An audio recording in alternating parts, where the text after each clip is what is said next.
on levelling up, trying to put some flesh on the bones of this huge, complex problem that goes under the heading of levelling up. As I say, we hope to put some flesh on the bones, perhaps even get a bit of a taster for what's going to be in the white paper later this year.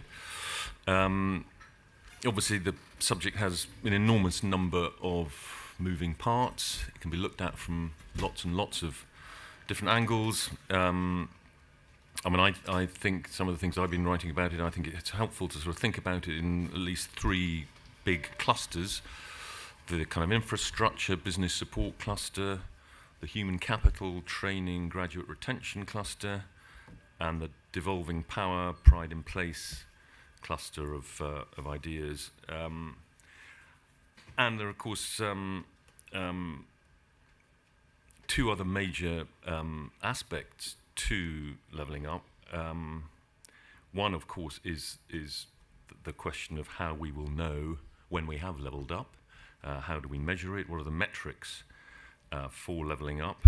And then, of course, there's the sort of macro politics of it, particularly an issue for the government, for the Tory party. How are the interests of poorer voters in the Midlands and the North to be aligned with the affluent southern Tory base? Can Boris sell levelling up to southern affluent voters? Anyway, let's get on with it. I'm going to do very, very brief introductions. I think a lot of these things, people get over long introductions. So, to my left is Neil O'Brien, who is Minister for Levelling Up. To my right is Ben Houchen, who is Mayor of Tees Valley. To his right is Andrew Jones, who is from ACOM, who are sponsoring this event. ACOM is a infrastructure consultancy. To Neil's left is Juliet Samuel, who's a Telegraph columnist. To Juliet's left is Paul Ormerod, who is an economist and chairman of the Rochdale Development Agency and owner of the Rochdale Rugby League Club, or part owner of the Rochdale Hornets. Neil is going to go first, then Ben, then Andrew, then Juliet, then Paul. So, far away. Oh, thank you very much. It's fair to say there's people at a policy exchange event at a Conservative Party conference. You are all great connoisseurs of politics. And so you will, of course, appreciate that moment that often happens in a government reshuffle, where you find that one minister has formally written to another minister. But by the time that they letter lands, they are the minister to who they have written. And are often put in this awkward position of saying, your letter's completely wrong, this is completely nonsense, and I reject you. I'm not quite in the same position, though I was previously the advisor on levelling up, and I'm now a minister for levelling up. I'm not going to tear up all my own advice and say it's all rubbish. I'm roughly giving roughly the same speech I've given at this conference for about 10 years, so it's helpful for people running think tanks, at least. What is Levelling Up conference? There are four bits to it in the mind of the Prime Minister. There is a part of it, the first part, which is about the empowerment of local leaders and communities. There is a second part, which is about growing the private sector and increasing living standards, particularly where they're weaker. There's a third part that's about spreading opportunity, great Conservative value, spreading opportunity and improving the public services, particularly where they're lacking. And a fourth bit, which is a bit more of a je ne sais quoi bit, which is about restoring local pride. And that is partly about the way your town centre looks and feels. It's partly about making sure that crime is low. It's partly about civic society and all the things that make life worth living. So those are the four bits, the four objectives, really, of the Levelling Up agenda. And behind them sit a lot of different policies. We're already doing an awful lot on all of these things. And hopefully through the white paper, which will be out shortly around the time of the spending review, we will be taking our next steps. I thought I would just start the conversation. The point is to have lots of questions from you and to get your insights with a couple of observations.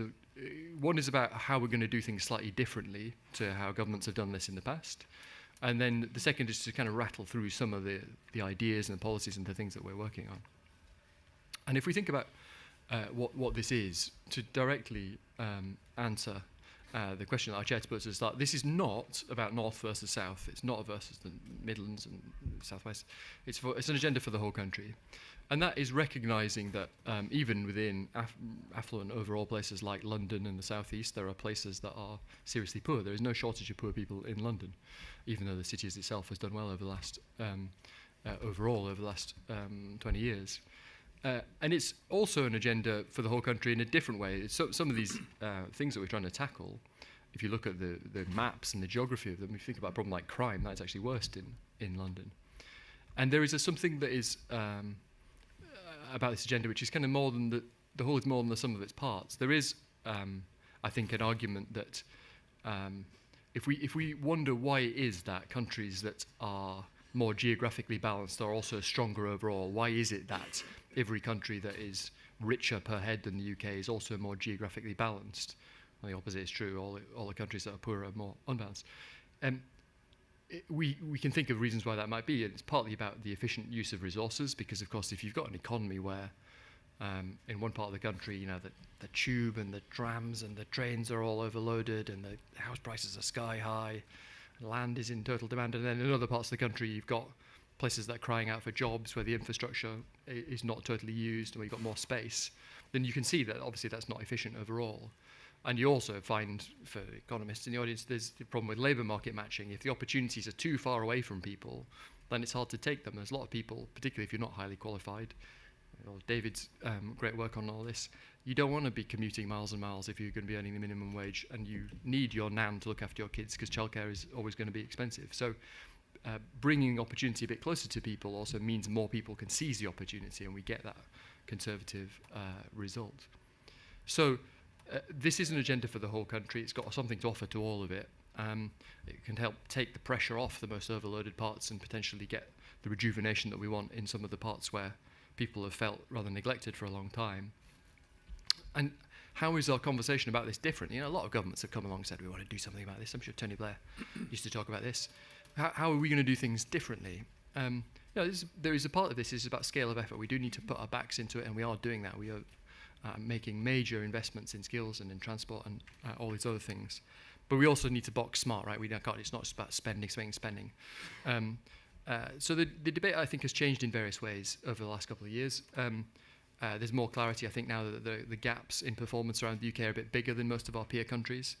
I think more clarity about the limits of mobility as a solution. You know, as Conservatives, we always believe in getting on your bike and going and seizing those opportunities, but there's people for whom that is more difficult. And in the UK, we've had a good system for moving a lot of, you know, half of young people around when they go to university and not necessarily going home. But for people who are not going down that route, the other half, we've not had such a good system for mobility, and there are limits to what mobility on its own can achieve. I think that there is also more of an acknowledgement now that government can unwittingly contribute to some of these problems. You know, the great history in the UK ever since the Second World War is that government has some kind of quite small regional policy that's intended to do good things, but then it makes big decisions about the totality of government spending in ways that can actually reinforce the problem. If your housing policy is always about following where housing prices are high right now rather than where it's got scope to grow, and if your research and development policies, you want to put it into lots of academic research in ancient universities, and to continue to consolidate onto them. And if your cultural policy is to keep investing in the institutions that are already good now, rather than looking at the opportunity in the future, you're looking at the past, you're driving in the rearview mirror, then you can unwittingly create what economists would call a Matthew effect. To those that have, more shall be given. And you can reinforce with government spending some of those imbalances. So I think the debate's moved on a bit. There's more of a sense of opportunity. I think there's a new approach to localism as well, where we have taken the decision to create rules like the one that Ben has, and that has transformed some places, and he's better to talk to you about that than I am. But let's rattle through. So we've got a new approach, a new way of doing things. What are we doing? You know, within the first of my 4 buckets about devolution, we've created mayoral combined authorities for all of our largest cities, now covering about 40% of the population of England and 50% of its GDP. Our next step is through county deals, to start to broaden that beyond our largest cities. Devolution shouldn't just be something for our big cities. It should be something for our traditionally more conservative shires as well, and to empower them through county deals. So we're going to deepen and widen the devolution agenda, and also find ways to give power directly to communities, which is a very conservative way of doing these things. Because, of course, as MPs, we will have experience of things like, on crime. I had a situation not so long ago where there was a run of burglaries in one part of my constituency, and there were a lot of parents who wanted to do something about this. And how do we give them something that they can do? How do we put the control in their hands of fighting crime, as an example? We have good things like the Safer Streets programme, but at the moment that is not a community-led programme. What can we do to empower communities as well as great political leaders like Ben? Growing the private sector, the second bucket, this is obviously totally central, right? You can't paper over the cracks, you can't just put up hanging baskets and make a place look better. There are things you can do quickly to start to improve the way places feel. And Michael Gove likens this as a former education minister. If you're a new headmaster in a school that's had some problems, the first thing you do is you smarten up, you give the whole place a lick of paint, you start to do some cosmetic things to show that things will change. But ultimately, you've got to change a lot of fundamental things if you're going to be successful. And that is what we've got to do in terms of private sector growth, growing the private sector where it's just not big enough in a lot of parts of the country. And Rishi's doing great things on this. We've got the super deduction, this huge tax break to try and get more investment in the private sector. We've got to use the huge investments that we're making in research and development. We're going from the government investing 13 billion a year in R&D to 22 billion over the space of about 5 years.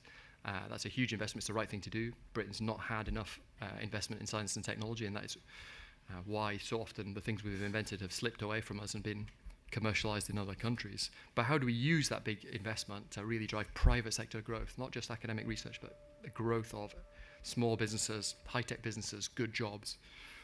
How do we get behind small businesses so that they can access the finance and the capital that they need? We've been doing through the creation of the British Business Bank and things like the Northern Powerhouse Investment Fund, we've been trying to catalyse those networks of finance. And in Silicon Valley, it's very easy to find an angel investor or a VC investor who will help you take your business forward. In a lot of this country, it's more difficult. And how do we get big inward investments? When Mrs. Thatcher was levelling up, one of the big things she did was get Nissan to invest in Sunderland, and we really put our best foot forward, both financially and politically, to do that. And it transformed not just Sunderland, but also the British car industry, brought in all these new ideas. How do we get more aggressive about bringing in inward investment? The global competition for this stuff has become more intense. Lots of countries showering companies with tax breaks. We've really raised our game. We've created the Office for Investment. There's like a concierge service. We're going to be much more aggressive about trying to bring in those inward investments that can really change local economies. But there's still more we can do there. In terms of skills, we've done a lot. Again, in our third bucket, opportunity.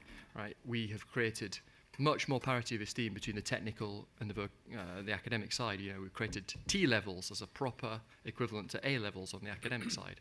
Put a quarter more funding into them per student. A lot more space and time in the workplace, like 50% more hours in the workplace. So it's the start of making the technical system both stronger and much more kind of private sector led. We're doing the same with the devolution of power over skills, where there aren't mayors, to chambers of commerce through skills accelerators. How do we build and make the most of all the investments we're making in transport? We're not just doing all these big symbolic things like HS2 and Northern Powerhouse Rail and the Midlands equivalent and the huge budgets that we're giving to cities to improve their trams and transport, which we'll be saying more about in the coming weeks. But how do you make sure that is really driving growth and the growth of the local economy? We've already done a lot, and I think that I am really, really proud of is on the employment side, right? We thought 2 years ago, at the start of the pandemic, we were looking at mass, 30-style unemployment, and we've ended up with unemployment falling. We've got a record number of job vacancies in this country, and we as a party should be proud of that, right? That did not happen by accident. It happened because we applied billions into schemes like Kickstart and Restart, and we'll all have met young people in our constituencies who have benefited from that and from us getting them job opportunities. But there's still more to do there. There's still a lot of people, too many people, spending years and years on welfare. We need to be more activating, particularly in terms of sickness benefits, getting those people back into the cycle of applying for jobs and being ready to work. And in terms of local pride, my last bucket, my fourth bucket, the local pride bit, we're doing a lot, right? We know that people use the way their town centre, their city centre feels as it has, as well as its direct economic effect, it has an outsized effect on how people feel about their local economy. You know, if the town centre looks like it's in trouble, you feel like your place is going down. And we're doing a lot already to try and change that. We've had this seismic shock that we can't stop. You know, we're all shopping online now. We've gone from 2018, not long ago, we spent £1 in every £25 online. We are collectively now spending £1 in every £3 online, right? And that, as conservatives, we're not King Canute. We can't stop the tide. We adapt to changes. We don't try and stop them. But there's a lot of adapting to do. So we've got our High Streets Fund, our Towns Fund, our Levelling Up Fund, our Shared Prosperity Fund that we're helping places to make these town centres feel better. But ultimately, there's another bit for me about how do you do some master planning, because we've done some really good liberalisations. We have saved countless acres of green belt by making it easier for people to turn derelict offices into new housing. But liberalisation will only take us so far. If you've got a run of empty shops, you're not getting much of the value out of them if you just plonk turn one of them into a house. What you need to do is to have a serious thought about your whole town centre, your whole city centre. How do you turn part of it into a place that's a residential place, that is a nice place to live and work, that has office space and live-work space? How do you maybe get some older people's accommodation in the middle of our town so you can walk and it's accessible and a good place to live? So there's a lot to think about how we build on the creation of Homes England. How do you help places that are going through this titanic effort to try and regenerate their town and city centres? How do we get behind them and do that and make this is a great policy exchange obsession. How do you make these nice, livable, green places that people want to be? So, ladies and gentlemen, this is a massive agenda. It's a huge, expansive thing. It's a thing I think we should be proud of as a party. We are a slightly different political party after the 2019 election and the 2016 election result. We have a lot more colleagues in places that once upon a time people told us we would never, ever be able to win as seats. And we have an agenda that is, for want of a better word, quite a strong one nation agenda. It's a private sector agenda. It's a properly conservative agenda. It's not a left-wing agenda. But it is an agenda for the whole country that's going to help a lot of people who have felt neglected for a long time. We are the people doing it. I'm looking forward to your ideas. This is, I think, a great mission for the country. So look forward to working with all of you on it and making it happen. Thank you very much.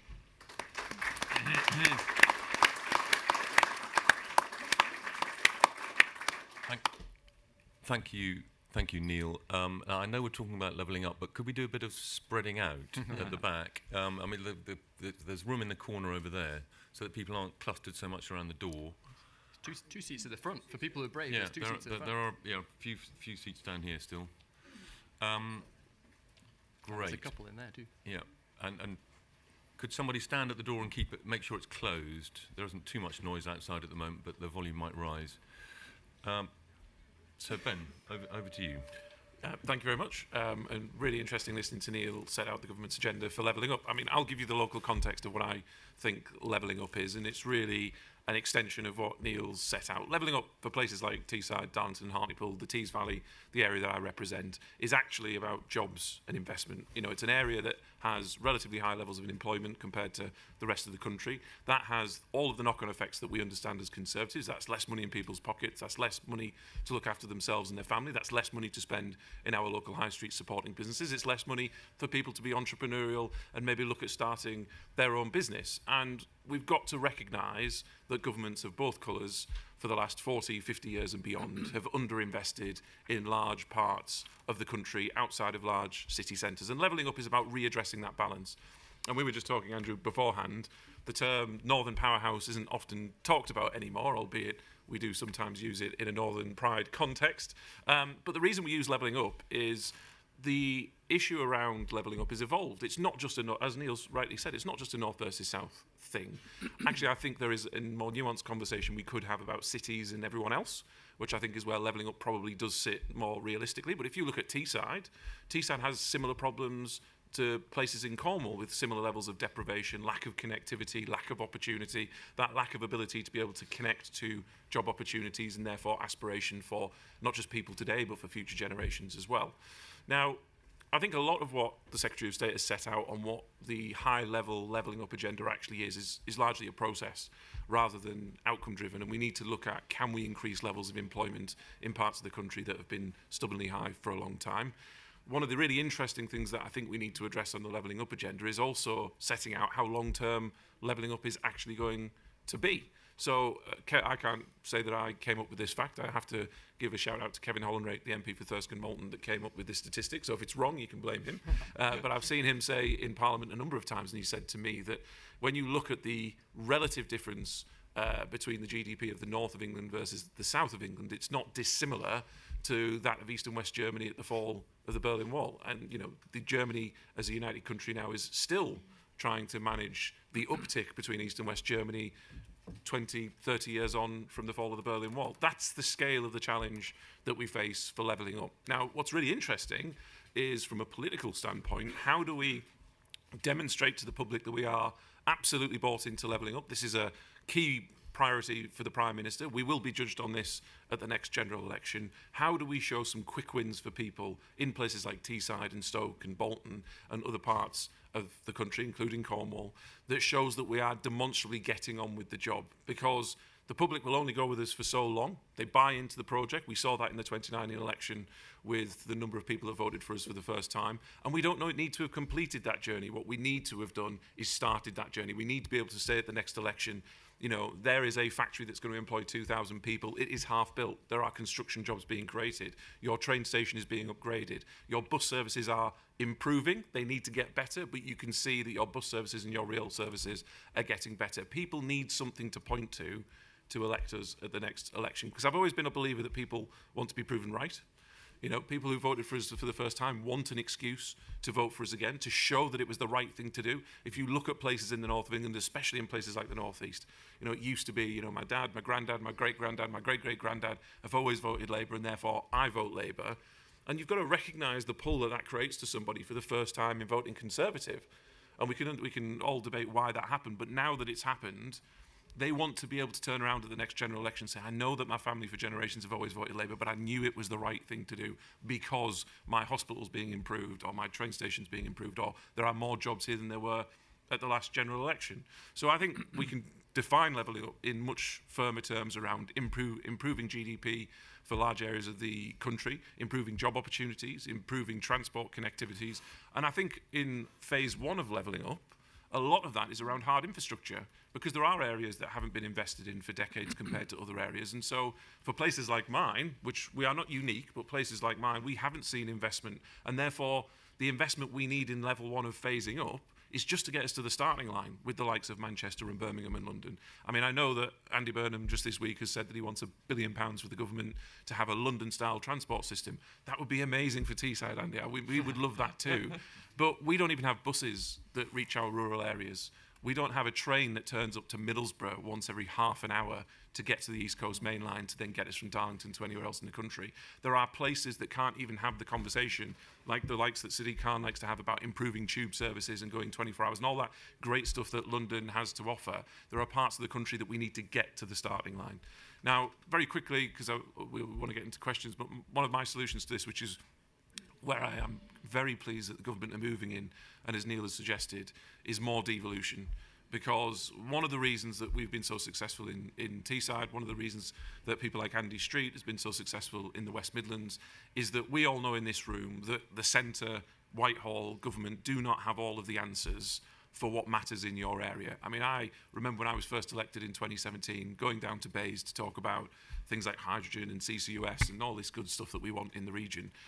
And very few of the civil servants could have pointed to Teesside on a map, never understood the economic intricacies of our region, the breakdown of demographic of types of people, the cultural impact that, you know, the psyche of local people who live in post-industrial areas. This is something completely alien to, with the greatest respect, I mean, they're all good people, but this is something alien to a lot of the civil servants. So if we can devolve more power out of Whitehall, if we can create more leaders across the UK who are empowered by government through powers and some additional funding to be able to take control and deliver for their local areas. Because, like I say, I represent Teesside. I wouldn't know the first thing that was important to the people of Stoke or Cornwall. I wouldn't even know what the first thing to the great people of Manchester is the most important thing. And that's the beauty of levelling up. It's also one of the difficulties the government have of really, truly defining it.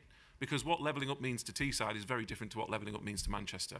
And that's not a bad thing, because we know in the past that one size fits all for the UK doesn't work. And so I'm looking forward to what I thought was actually a really good speech by the Prime Minister. I know that some in the media wanted to deride it as being lacking a level of substance, but when he came out a few weeks ago and talked about his levelling up speech, the big thing that came out of that was the devolution agenda, because the government, I think, recognises that it can't deliver on levelling up without devolution, without empowering local people, local communities and local leaders.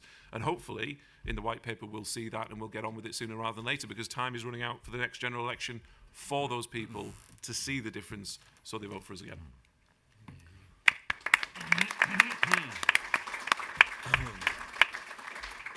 Thanks, Ben. I think the statistic that your colleague was referring to is the work of Philip McCann, the academic Philip McCann at Sheffield University, who says that fully half of the UK has living standards that are the same as the poorest East German states, and indeed the poorest states in the United States, like Alabama.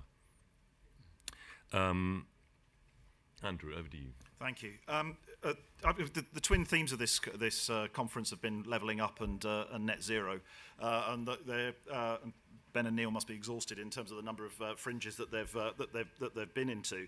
I think that for us, they're one in the same conversation in many ways, and it does big business drivers for us as an infrastructure and built environment firm. Our broader strategy is based around what we call sustainable legacies. It's not just how we operate as a business, but also the work that we seek to do. And I think that a lot of that has been around projects like the Northumberland line, where we're working on connecting former mining communities back into Newcastle's economy, decarbonisation of carbon-intensive industries in Teesside with the Net Zero Teesside programme on Ben's Patch. Here in Manchester, reflecting some of the priorities that the Minister was talking about in terms of master planning visions for struggling town centres in Bury and Bolton and other places. And also longer-term projects, and regeneration and levelling up is a long-term project. We've been working at the Olympic Park now for nearly 20 years, and that is coming to significant fruition. So it gives us a sense of the national picture, we think, and how places are remaking themselves, becoming more resilient to manage the future shocks to the economy and social fabric that we've seen really polarised in the last 18 months or so, and how support from government with strong local leadership can really create their own sustainable legacies. So I'd like to perhaps kick off with some thoughts of where we see it. Firstly, the need to set out the strategy. Secondly, the next steps in devolution. And then this point around it being a national endeavour. The first one there, so much of levelling up or regenerating communities is about successfully bringing together different objectives and different policy agendas. And it's often that has a more than local reach. Tying together housing, transport, social infrastructure, utilities, environmental priorities is not easy and needs some clarity. So we feel that at a national and local level, it needs a geographic or spatial strategy to set the context and priorities for all, help bring together different departmental and agency priorities, target that investment where it's most needed, and articulate the national picture and what it means for localities, but also, importantly, what localities are doing that informs the national picture. Really, it's saying that the whole is greater than the sum of the parts. And David, you mentioned the issue around what are the desired outcomes and metrics in some of this, and perhaps that helps to create the context for that as well. So I think we'd see that as an important element, also giving investors clarity to understand priorities and long-term commitments, so they have got confidence to invest in new and untested markets. So there's hopefully there's something there that the new department, perhaps working with the National Infrastructure Commission or other agencies, can work through. The second theme is picking up on what Ben was talking about supporting the extension of devolution. And there's lots of angles on this, but I think the one perhaps I'd like to draw out is that the next stage of devolution is likely to be in places that haven't necessarily got the infrastructure or the resources to drive forward levelling up independently and bring their proposals to government. So unlike the major metro areas and major urban areas, the next challenges are are in places that don't necessarily have regeneration experts, they don't necessarily have funding and experts in place, and they don't necessarily know where to go to get those resources. And there's a shortage of multidisciplinary regeneration specialists out there. And the challenges we've got to deal with, at one end of the spectrum, retrofitting, capacity to deliver major urban growth projects, choosing private sector joint venture partners, nurturing local and attracting cultural institutions to make a town centre more exciting, or broker cross-authority decision-making on transport or infrastructure projects. These are difficult, and it's not business as usual for many local authorities. And that really does come to a head in a town centre, where you've generally got one town centre, you only want to renew it once in a generation. That careful master planning is so important, and it's very easy to make a mess of what you're doing there, and the complex relationships need support. And I think the Minister's point around the town centre being where local pride and pride in place absolutely comes to a focus is spot on. So it's crucial to ensuring people feel proud of their towns and making levelling up a success. So the places that we're going to move devolution to are going to need support. You mentioned Homes England. I think their broader role as the National Regeneration Agency perhaps would be a good way of looking at bringing national experience to places that don't necessarily have local capacity. The final theme, I think, is that reach of levelling up, and again, the Minister's touched on that. And we work across the country, and clearly the issues in the North and the Midlands are absolutely critical to get right. The work that Ben Houchen and Andy Street are doing is turning the tide in their patches, but it also needs to be a national endeavour. London and the South East, as that powerhouse of the economy, needing to thrive for the whole of the UK to thrive, has been mentioned on a number of fringe events this week. But I think we could add Bristol and the South West into that, and other parts of the economy. And here it's more about balancing growth and not returning to the overheating of the last decades, and targeted and thoughtful growth. In the generally prosperous Greater London, there are pockets of deprivation that need support, and that means ongoing investment in transport, skills and homes, and unlocking brownfield development so that the areas beyond the green belt are not put under so much stress. Coastal communities in Essex, Kent and Sussex have deep-rooted demographic and economic issues, and the hidden part of the levelling up agenda perhaps is access to affordable homes in London and the South East, where key workers can't afford to live close to employment, and housing unaffordability in London places added pressure on communities across the wider South East, which just don't have the social infrastructure or transport connections to be able to support that. So I think we need to reflect on that and look at our levelling up debate as that national endeavour that hopefully we will. Thank you very much, Andrew. Juliet? Oh, sorry.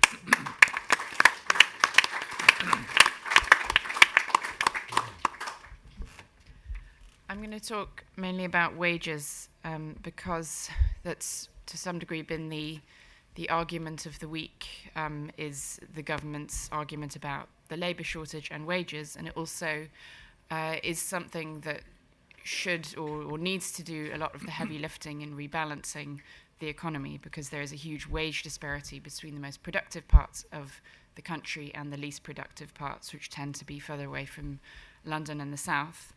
And it's especially a problem where you have a lot of public sector employment, which pays a bit more than the local private sector can, and therefore whenever the state needs to retrench, those communities are hit much harder because they're disproportionately reliant on one employer, which is the state. It's also a problem for the whole debate about universal credit, which is effectively a subsidy for low wages, and is a sort of has a ratcheting effect whereby you then can't remove it because it will cause hardship to people, but it enables companies to keep paying too little for the jobs that they want to get done. So the argument about wages this week has been, many of you will have seen the Prime Minister on the Andrew Marr show, and the government's argument essentially is that the labour shortage is not a good thing in itself, but it's a necessary evil to get wages up, And to go back to some of the context of that, the UK has had a period of extraordinary immigration over the last 10 years or more. And a lot of that was driven by the Euro crisis, where you had unemployment of 20, 30, 40% in many of the peripheral economies of Europe. And so those people, a lot of those people who couldn't get jobs, especially young people, up sticks and came to the UK. So we've now seen a reversal of that process, and that's been especially sped up by COVID, which I think made a lot of people feel their distance from home, and also the furlough scheme meant they actually didn't need to be in the country anymore, and they couldn't work at their jobs. So a lot of those people have now gone home, and Brexit by design makes it harder to reverse that process. It cuts off the sort of the automatic tap of labour that can flow in and out.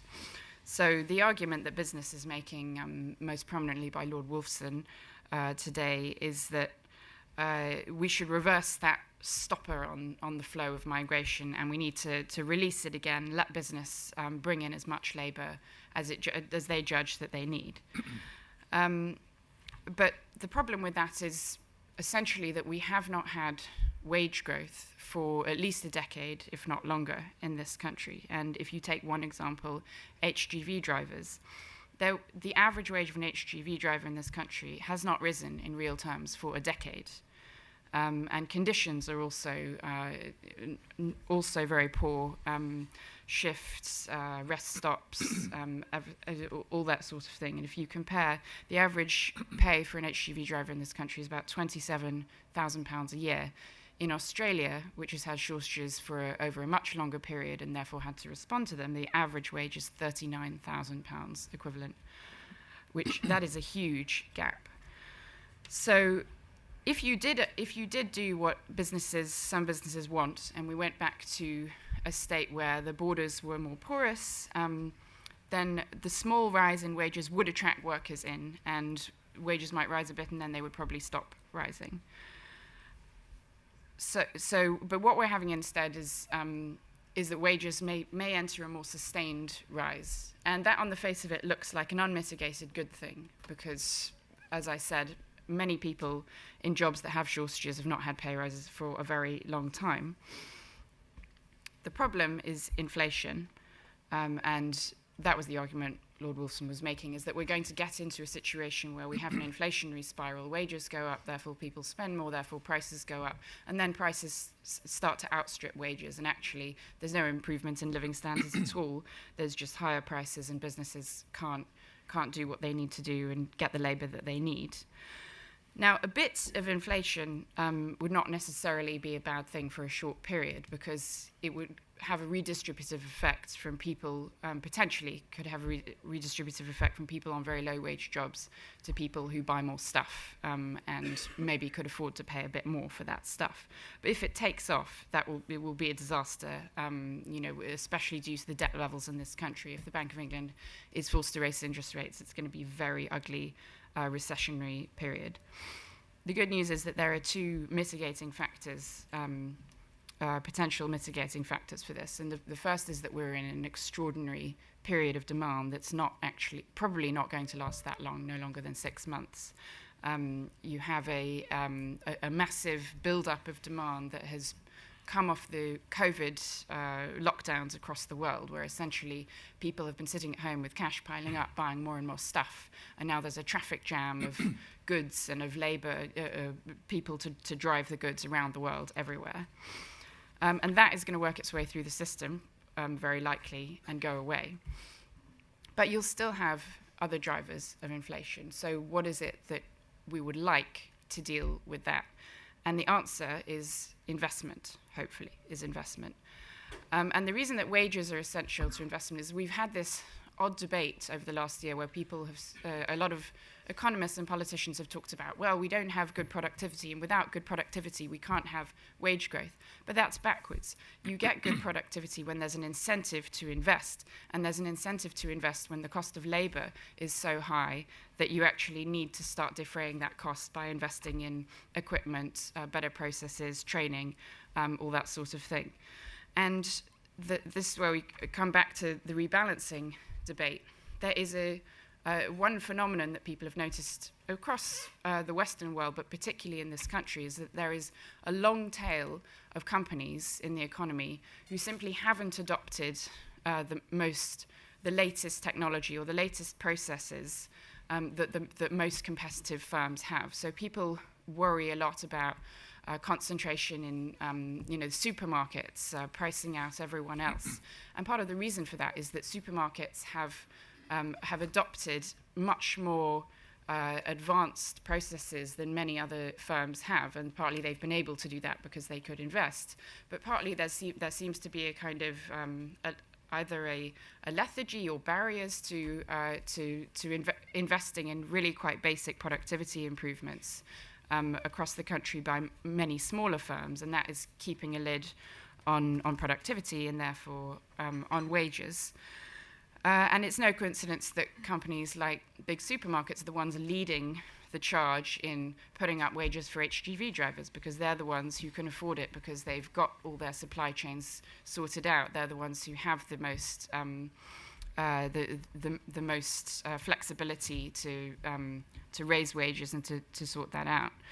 But this needs to happen more broadly across the economy, and it's often not very glamorous improvements that need to happen, whether it's the way that barcodes are put on clothes, or the way that goods are moved around in the supply chain, or the fact that many traders since COVID now can accept card payments, booths that before would only take cash. And that has a knock-on effect because, then potentially they can put all their cash flow through accountancy software. Then they don't have to sit there and do their accounts. And these are the small productivity improvements that could potentially feed through the economy and start to improve things, more broadly, far outside the big competitive firms that have been able to do some of these things for a lot longer.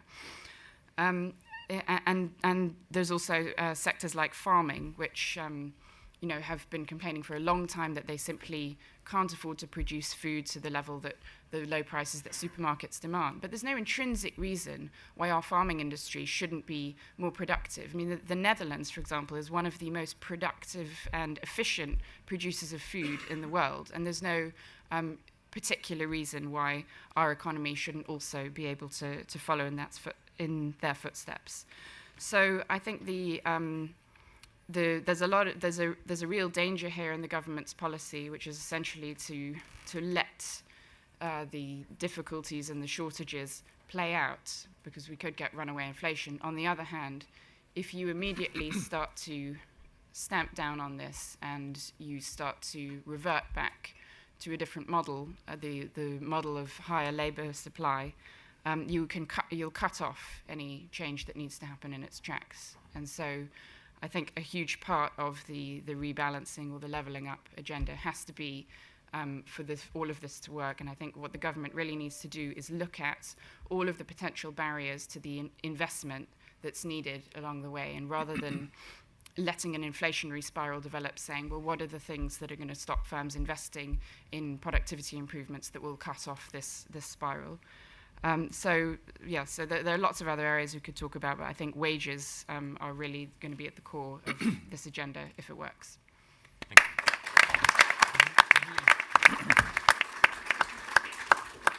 Paul? Yeah, thanks, David. I think for those of you who might not be sure, Rochdale is part of Greater Manchester. With Bury, it's one of the northern boroughs. These two boroughs are very poor. But at the moment, 3 out of the 4 parliamentary seats in the boroughs are held by the Conservatives. So that's the overall background. Now, along with most economists, my view is that regional policy in the past, despite the many billions that have been spent on it, has essentially been a failure. Not a complete failure, but a failure, because it's been top down. And I suppose one way of thinking about it is to think about the Romans. They come along and build the roads, and when they've gone, nobody really knows what to do with them. And so that's essentially been the problem. Now, some of you may remember a speech by Gordon Brown which attracted widespread ridicule. Now, I realise that doesn't help in pinning it down, but it was a speech inspired by Ed Balls, in which he spoke about post-neoclassical endogenous growth theory. And the point is it's got to be endogenous, within. The growth and the initiative has to come within the regions that are being levelled up, rather than imposed from outside. And that's what we're trying to do in Rochdale and in the northern boroughs more generally. We have a group of high-tech local manufacturers who are very keen on creating more competition. Local competition. They want more companies like them in the area, because they'll have a bigger skilled labour force. The spillover effects from the creation of clusters are well known. These go back in economics well over a century. And this is really the core of our policy in Rochdale. We're trying to create a mega cluster of manufacturing innovation which runs along the M62 motorway to improve productivity in machinery and materials. We received a substantial amount of money from the Towns Fund, but rather than put this into things like reviving shopping centres, we've taken a risk and we've put it into an advanced manufacturing productivity initiative. We've got a partnership with the National Physical Laboratory, which is based in Teddington. They've got £27 million from the Strength in Places Fund, and we're working closely with them. A number of local manufacturers, a number of local universities are receiving substantial amounts of money from them. So in combination with the local authority, local industrialists, universities and the National Physical Laboratory, we're really trying to create a high productivity hub in the region. And in particular, Juliet mentioned the long tail of low productivity, and we want to tackle this by trying to diffuse, to spread that particular high productivity across the region. So that's our strategy. I'll just make one more point, because I'm conscious that time is passing. In fact, it was mentioned today, people talk a lot about affordable housing. No, we want unaffordable housing, because 83% of the borough's housing stock, the council, is actually in council bands, tax bands A and B. The council gets no money from it. We've got a big initiative around the local station, the Station Gateway project. The station's only 15 minutes by train from central Manchester, where we are creating deliberately homes which are expensive for the area. Because what we want to attract, if we can see how the centre of Manchester has been revived. I mean, 25 years ago, nobody lived here. Now 80,000 people do in very expensive apartments.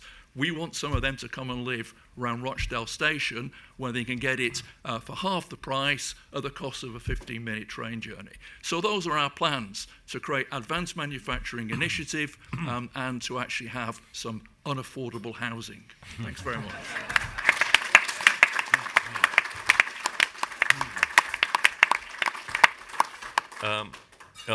That's great. I know that you've been very patient. There are a lot of us up here, and we've talked at you for a long time, so I want to throw this open now. But I was going to ask a few questions myself, but I do just want to flag up three things that haven't really been touched on, particularly directed at Neil. I mean, first of all, the whole question of metrics. You know, how do we measure levelling up?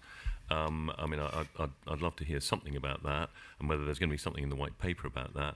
The second thing is the working from home. Does the spread of working from home and presumably the persistence of at least some of it post-COVID make it easier to spread good professional jobs more evenly around the country, so they don't all cluster so much in big metropolitan centres? And finally, this is a great national project, and it perhaps could and should be, and will be at local level at least, a cross-party one. I mean, should you actually be reaching out to? You said that levelling up is a Tory idea. Well, it's just as much a social democratic idea. I mean, it's premised on market failure. It requires a clever state to make it work properly. Should you be reaching out to Labour, not just at local or mayoral level, but at kind of national level, to say let's do this together? Anyway, I just flagged those up, but let's hear from people out there. the lady there. Hello, Jennifer, Richmond Park. Yeah, Neil, you quite rightly mentioned the amount of the country that live under combined authorities and metro mayors and the county deals.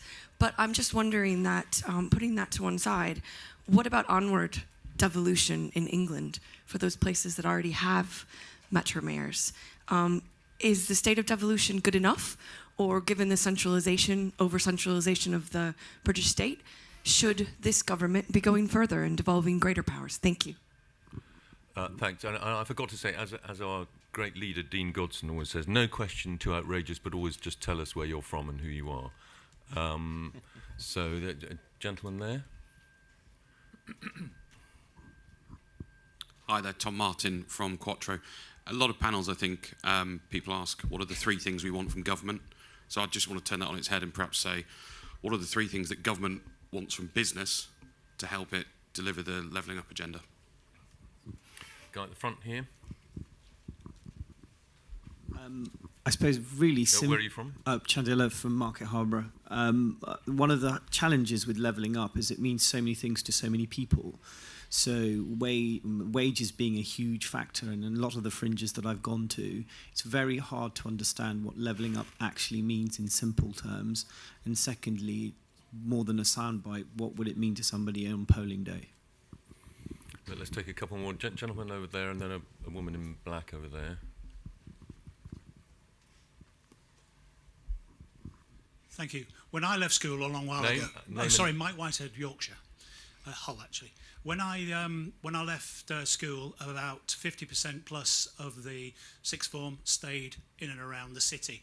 When my daughter went there, same school, 30 years later, 2 daughters, 90% plus of her sixth form left the area, never to come back. We really have a massive opportunity. You touched on about the post-COVID Zoom generation working from home. This is a massive opportunity to keep those people in our area, and then the trickle down that will come from that. Hull is the 100% fibre broadband. It's the best in the UK. It's also the smartest city in Europe. Who would live in London if they didn't have to leave Yorkshire? We can buy houses for a fraction of the cost. The countryside is on our doorstep, seaside is on our doorstep. We just need the cultural things in the cities, the museums, the theatres, the coffee houses, the restaurants, the nice things. And also we need to have policing of central cities to make them safe. Right. The woman there. Quick.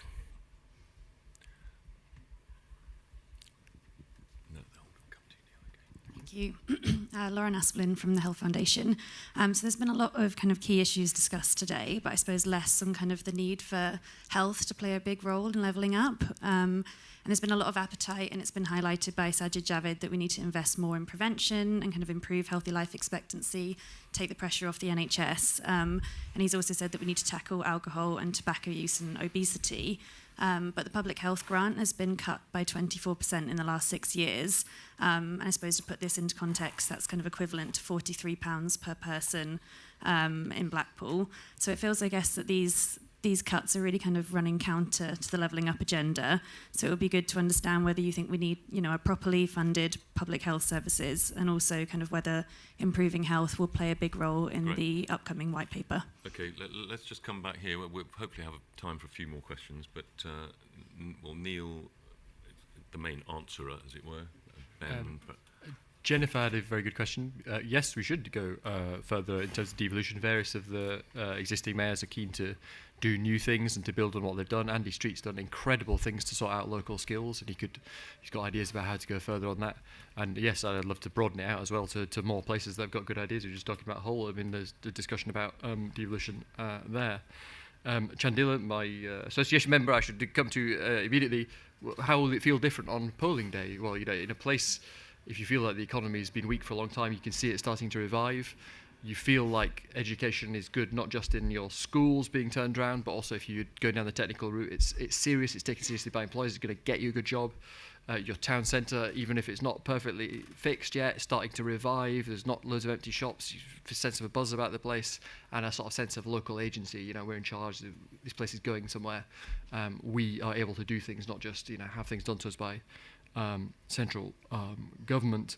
Mike asked a very good question about Hull and all the other elements of growth. Obviously, City of Culture, huge success. I do think that achieving devolution there is in the same way that Ben arriving has put Teesside on the map, might do the same thing. You know, I was genuinely asked when we were working on the Northern Powerhouse stuff about 6 or 7 years ago by an official whether Teesside and Merseyside were the same thing. Right? None of them would ask that now, right? They're all like, what does Ben think this week, right? So it can put you on the map, and it can start to address those challenges. I also remember getting the train you mentioned from the main line to Middlesbrough. This is in the Labour years, and there was literally mould growing on the wall of the train. It was such a cast-off of a cast-off. That's what you were getting, and places were just not being treated with respect, ultimately. And there is a reason this man has been re-elected by a landslide, because he's changing that. And I do think that devolution for Hull and the East Riding could potentially do some of the same things. Why don't you go? No, just quickly to follow on, because I've made my views clear to the Prime Minister and to Neil and others. I think further devolution for existing combined authorities is important, but my view on that is we need to deepen the existing powers that we've got rather than spread them more thinly. So there's a couple of quick reasons for that. One is, could we have more from government on the existing powers that we've got to help deliver more jobs and investment? Absolutely. There's stuff that we could be doing with BEIS and DIT in particular that tends to get stuck in the centre that we could be working more collaboratively on. But I know that there are colleagues across the country, in particular people like Andy Burnham in Manchester, want to get hold of health a lot more. I mean, the health devolution in Manchester is pretty insubstantial. It's not really a thing.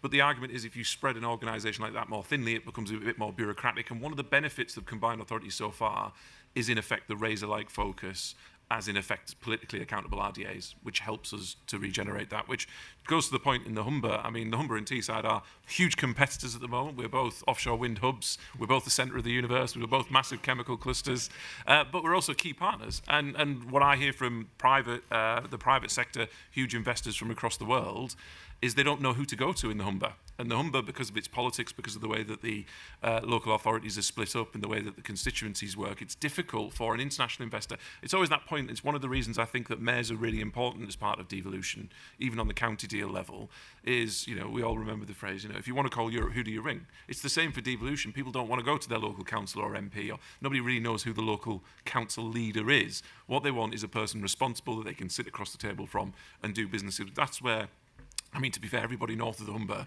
is just saying that's the thing that's holding the Humber back, because it's got huge opportunities. And then the final thing on polling day, to give you a very quick anecdote, if you go to Teesside, the thing that will make a difference is jobs. I keep saying it. Let's go back. The reason the Tees Valley has a deal, we're not a metropolitan area. We're the only non-metropolitan area to have a devolution deal. We got that deal fundamentally because the steelworks closed in 2015. That destroyed 3,500 jobs. It destroyed local communities. It put people out of work, put people into poverty, and it really felt like a low ebb for the region. And devolution has helped us completely reimagine what the future of the Tees Valley economy could be like.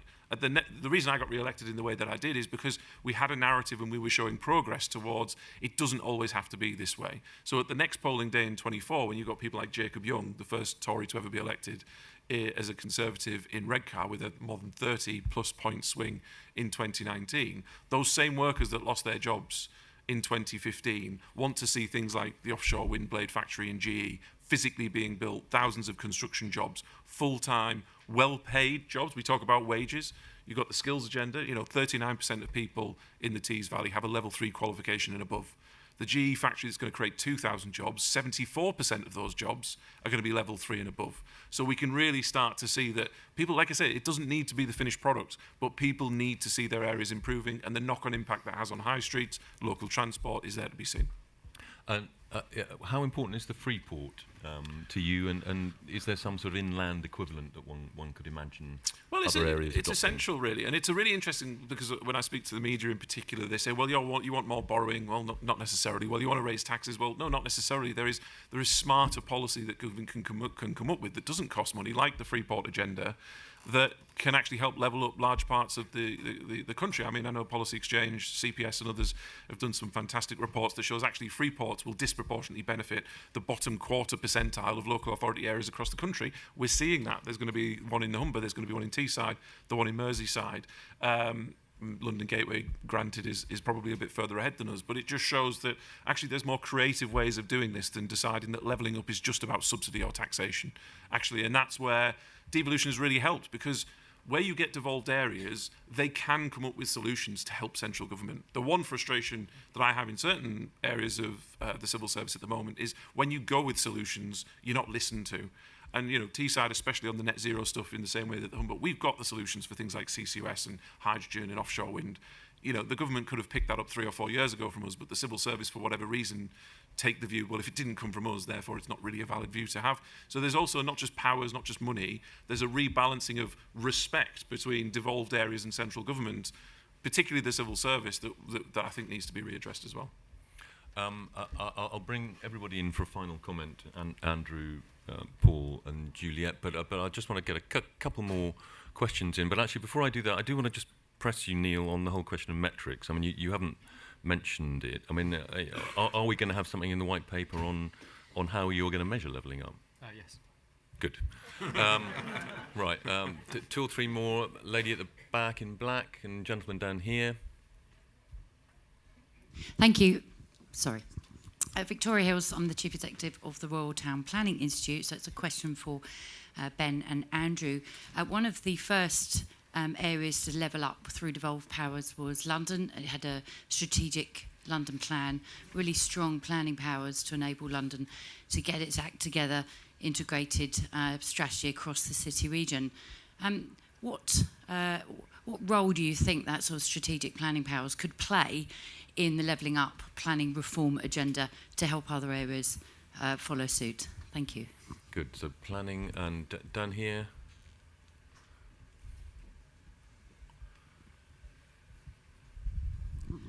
Thank you. Brett of Builders Merchants Federation.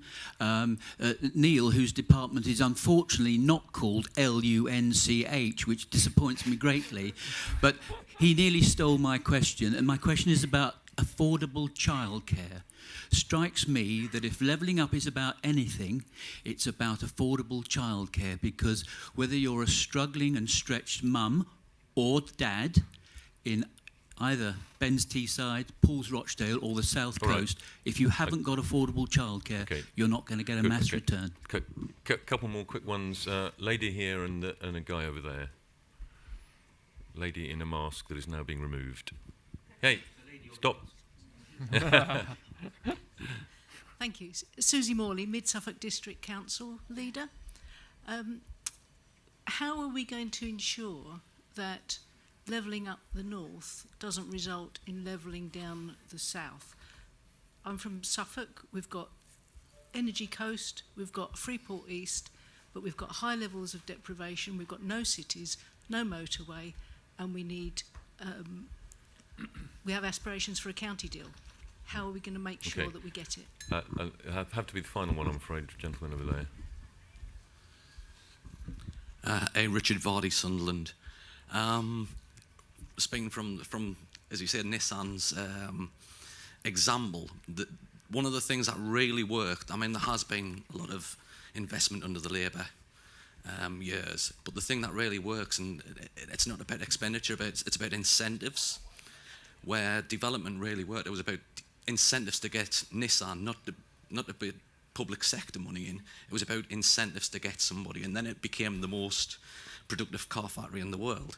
We had the companies, the main other employers, I mean, you always hear about Nissan, but were created in enterprise zone areas, and that was about incentives rather than expenditure. The council are currently also building very unaffordable houses. It's there's a huge building boom in Sunderland now, because even the Labour Council are building houses because they were given the incentive to build expensive houses because they get the council tax. Great. Okay, I'm afraid we're going to have to stop the questions now, but final word for everybody up here. Let's do it, Andrew first, if that's all right, and Ben, then Neil last. So Andrew, then Juliet, then Paul, then Ben, then Neil. Okay, if we're doing the final comments, I think just picking up on Victoria's point about strategic planning, I think that it's the one place that brings all of those agenda points together into one conversation, enables the strategic authorities, which devolution is usually based upon, to actually target their focus on transport, housing, environment, social infrastructure, green infrastructure, etc., and where to put that added efforts needed. I think that some of the points here that we've been talking about in terms of where the impact will be is if we've got in the long term those inspirational local leaders and nurturing those in places that haven't got them at the moment is the key to unlocking the wider agenda. Great. Juliet? Yeah, I think no one responded to the lady on health, and I don't really have an answer except to say that I think it's even worse than you said, in the sense that post-COVID, I think about a third of the country is currently waiting for a hospital appointment, which is, that's underemphasized by the waiting list, because the waiting list, you can't even get onto a waiting list in many cases. So that is a huge problem that is working its way through, that, if not already, we're going to see some dire results from.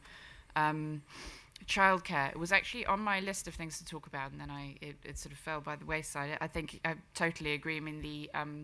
The wage gap between men and women is only about 5% until age 30 or so, and then once children come along, it starts to widen. And it's also just it's a waste of educational resources and training for women to be.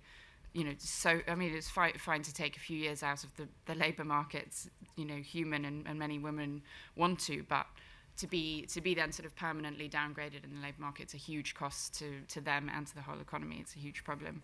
And then just the planning, someone mentioned the planning system. That is also a massive barrier to this whole agenda, because look at the cost of HS2. That is largely about the planning system. And, some of that's inevitable in a democracy, but not all of it is. And it doesn't need to be the most expensive infrastructure project in the world. That's just how it's worked out with our system. And then on the last thing, net zero and all the investment that needs to happen for that. In particular, the one I'm interested in is nuclear power. I'm very pro building a lot of nuclear power plants in this country, and I think that if we manage that investment and the supply chain, developing the supply chain well, then that could also be a huge part of this agenda across the country. Thanks. On the health thing, David Owen, when he was Health Secretary in 1975, set up the Resource Allocation Working Party to redistribute health resources around the country, particularly taking resources away from the big teaching hospitals in London. Still hasn't really been implemented. Paul? Yes, I'd like to pick up on the point of the retention of university graduates. It's a big problem for us in Rochdale. There's an excellent sixth form college. They go to university and they don't come back. Now, what the government can do is to change the incentives for students to go into residential accommodation and move away from home. They must change the incentives so that the students want to stay in the locality.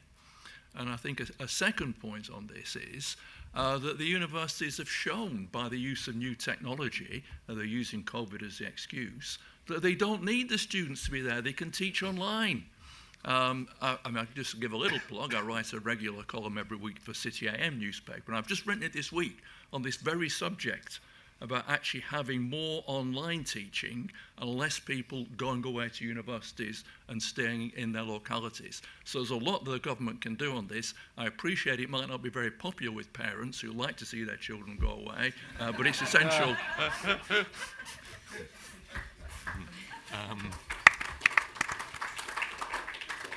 Actually, all the recent polling evidence suggests that parents are now much keener on their kids doing a vocational course than going away to university. It's the kids who want to go away for 3 years and have fun.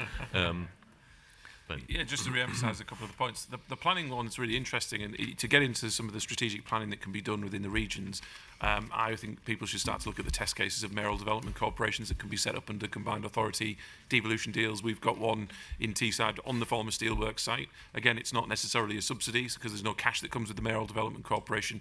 It comes with a great mix of public and private sector board members who come with a very razor-like focus on a specific site to see regeneration. And if you layer that on top with things like free ports, you can start to see how you can stack different types of incentives to make that work. Now, that one of the really big issues that you've got is you taking away planning powers from the local authority and giving them to the development corporation. We had huge success with that in the 80s when Margaret Thatcher set up what was originally Teesside Development Corporation, and the best private sector developments that still exist today in Teesside were all run and landed by Teesside Development Corporation. Do the local authorities have anything nice to say about Teesside Development Corporation? Absolutely not. So you've also got the politics of local authorities to manage through. But with the development corporation that we've got, within the day that we submitted our planning application to go through a formal process, within 3 months to the day, we got approved 14 million square feet of B2 and B8 space. You know, that doesn't happen anywhere in the country, and it's another reason why investors are now incentivized to come to us, because they see it as a place to do business. Just very quickly to the lady at the front, part of my opening remarks at the beginning is exactly why the government have moved towards the term levelling up and no longer say Northern Powerhouse, because we all know there are parts outside of the north that require the same levelling up. So I'm really hopeful that you get yourself a county deal. I think you probably need one. I think the whole country needs more devolution deals. And then back to the Nissan point, you're absolutely right. You know, Nissan is a great employer. It was a failure of the local authorities in large parts of the northeast of England not to frame their Freeport bid around the automotive sector instead of trying to be all things to all people. And that's where sometimes devolution can fall down, because if you've got constituent authorities that don't buy into the plan and everybody wants a little bit of everything and you don't have a focus and a specialism, then it can start to fall apart. But if you have full English devolution, which I think is an interesting point to just leave hanging in the air, then you create fantastic competition in the private sector, and it allows areas to start to specialise in things that they're actually good at, rather than always bidding into government for any pot of money that's available. They start to have to demonstrate specialisms. You know, for example, Teesside, we're never going to compete with London for financial services. We're not going to compete with Manchester on tech. But there's nothing that those areas could do in relation to net zero, offshore wind, carbon capture and hydrogen that Teesside can do. So it's about finding your niche, and devolution can help create that positive competitive tension within the public sector. Final words, Neil. So to Lauren's important point about health, absolutely, the Prime Minister is hugely seized of these gaps in life expectancy and healthy life expectancy. You know, he talked in his speech this summer about the 10-year gap between Blackpool and the affluent bits of the southeast. We've got to make the huge investments that we're making in the NHS, you know, 50,000 extra nurses, the 40 new screening centres that we just announced the other day. We've got to make those drive down some of those huge imbalances in health. And for me, we've also just got to do things in an innovative way. So we've got to catch more of these things at an early stage. We've got to do more in terms of prevention, as you said, because otherwise, fundamentally, the NHS will just eventually go bust unless we can present more of these things. And we've got to think about, you know, doing things slightly differently. In Manchester here, there's been a great experiment where they take screening kit out and take it to deprived areas. These buses that go around, they've managed to hugely increase the proportion of cancers that are detected early. I'd love us to do some innovative things with vaping to replace smoking. But your point is a sound one. To the question that was raised about Suffolk, I think we've got to ultimately respect kind of real local identities, as well as recognising that you know, band of affluence around London starts to peter out once you get to the edges of Norfolk and Suffolk and Kent. It's even bits of the southeast are not necessarily rolling in cash. But when it comes to devolution, you know, we've got to learn the lesson of the kind of big artificial Euro regions that people ultimately didn't feel like they belonged to. You know, you talk about the northeast, but Teesside's a real place. The northeast is a sort of geographical concept, and we did, I think, ourselves, we should learn from what happened with Norfolk, Suffolk and Cambridgeshire. There was an attempt to do this eastern powerhouse. And ultimately, one of the reasons it didn't work out was that places have their own identity, right? Suffolk is a real place with its own heritage, its own agenda going on, and it didn't want to be forced together with a bunch of other places. So I do hope that we will bring off devolution and empowerment, and to be able to pick up all the particular local issues that you've got. And last but not least, no Conservative fringe meeting is ever complete without a mention of Margaret Thatcher. And you're absolutely right. People always want to say, and people on the left particularly want to say, Mrs. Thatcher, she didn't care about any of these things. And this is like literally the opposite of the truth.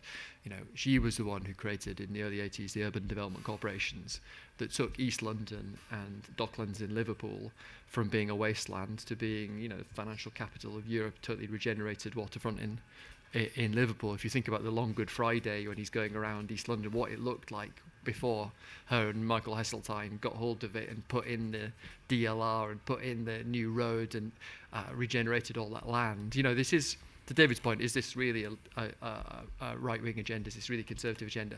There is a role for the state in some of these things. Ultimately, it's got to be private sector, but there is a role for the state.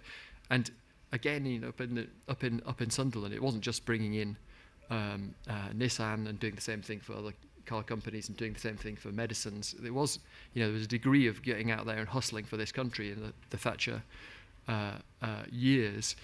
There was everything that the UDCs do, and you can see these great markers around Teesside as you go around of all the things that were achieved there. There's a famous image of Mrs. Thatcher, so-called walk in the wilderness, where she's standing in this kind of demolished landscape, which the left love as an image because they want to say, you demolished it. But you go there now, it's a business park, right? If you go, as I did the other day, to where one of the famous images of the Thatcher years, the Battle of Orgreave during the miners' strike, you go there now, it's one of the UK's leading science parks, this incredible thing, the advanced manufacturing thing, Boeing are investing there, all these Rolls-Royce, all these people, it's a huge success. So don't let anybody tell you that this agenda is not a Conservative agenda. Don't let anyone tell you that Mrs. Thatcher didn't get out there and hustle to make the economy across this whole country more competitive and stronger. Right? This is a fundamentally Conservative agenda. It's an agenda for the whole country, and we should be proud of what we are doing, and we should be proud of what we've done. Well, thank you.